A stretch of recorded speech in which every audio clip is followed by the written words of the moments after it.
What's up, Ravens fans? It's time to hear from you guys and answer your questions in this week's Ravens Mailbag. You notice we changed up the set a little bit this week. We finally have a mailbox. We actually have a mailbox to go along with the questions. We got a lot of good questions like we do every week, like are the Ravens going to sign a corner in free agency? Do they need to go defense in this year's draft, early in the draft? And also, would they be making a mistake, though, if they pass up LaQuan Treadwell, the wide receiver with number 6 overall pick? All of that and more on today's Mailbag.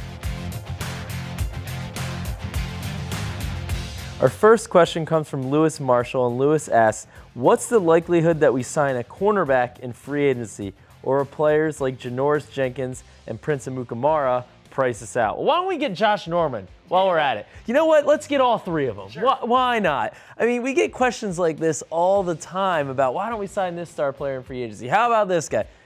I'm starting to lose my patience on some of these. It's not even March yet. That's normally the time when you start to get a little crazy with these questions. And the Ravens are tight up against the salary cap as they always are. I mean, we're sitting here talking about, well, do we need to restructure Joe Flacco, to save some money? How are we going to skimp a little bit here, We can't afford guys like this in free agency, and the Ravens have a history of not signing these just unrestricted free agents, especially big price, big name guys. So no, I'm sorry, it's not going to happen. Generally speaking, the guys who the Ravens sign in free agency are players like a Kendrick Lewis. Like nobody asked about Kendrick Lewis this time last year before free agency. Right. Elvis Dumervil is the one exception to this, but that was because he was cut by the Broncos with the whole fact snafu. Yeah. So it kind of made a little bit more sense, and that was before Joe was making quite as much money as he is these days too. So these days, no, that's not going to happen. All right, the next question comes from Shamwat Knock. And the question is, you think it'd be a huge mistake if we pass up on LaQuan Treadwell if he's available to us? Talk about the number 6 overall pick. He might be the next Antonio Brown and take our offense to higher grounds. Well, I don't think it would be a huge mistake, to use your words here, if the Ravens passed up on Treadwell. And the main reason to me is that the projections on this guy really range. Some people think he's a top 5 overall pick. I've seen some projections say that he might not even come off the board until the second round. Everything's kind of across the board here. He's a big play receiver out of Ole Miss, but the question is, how fast is he?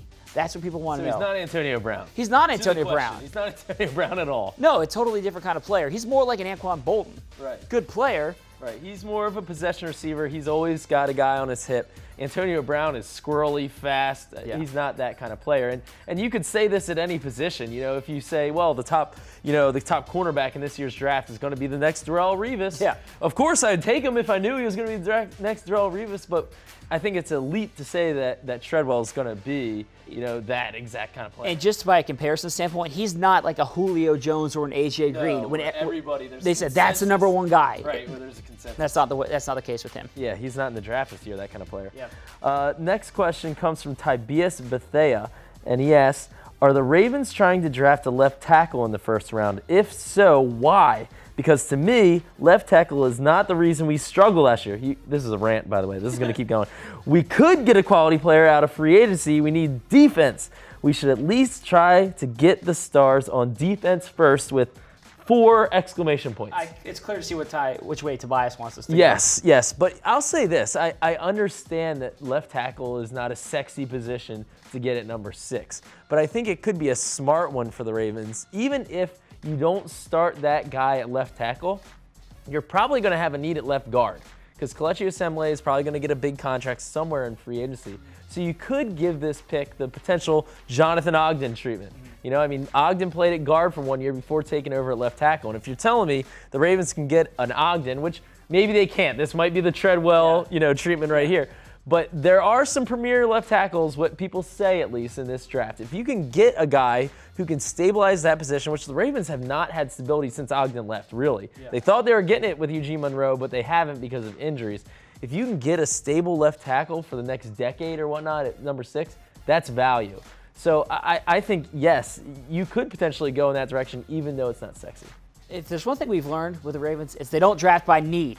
Right. Especially when they go this high, they're not drafting with a need. And left tackle was a problem last year. Yeah. I mean, when did Joe Flacco get hurt? Yeah, it was when Eugene Monroe's out. When Eugene Monroe was out, guy got tossed into his knee. So yeah, that was a problem. All right, so those are all the questions. That's all the time we have this week. But we want to hear from you guys every single week. So send in those questions. We'll open the next nice little mailbox here in future weeks to send in those questions. So we appreciate hearing from you guys. Thanks for watching and have a great day.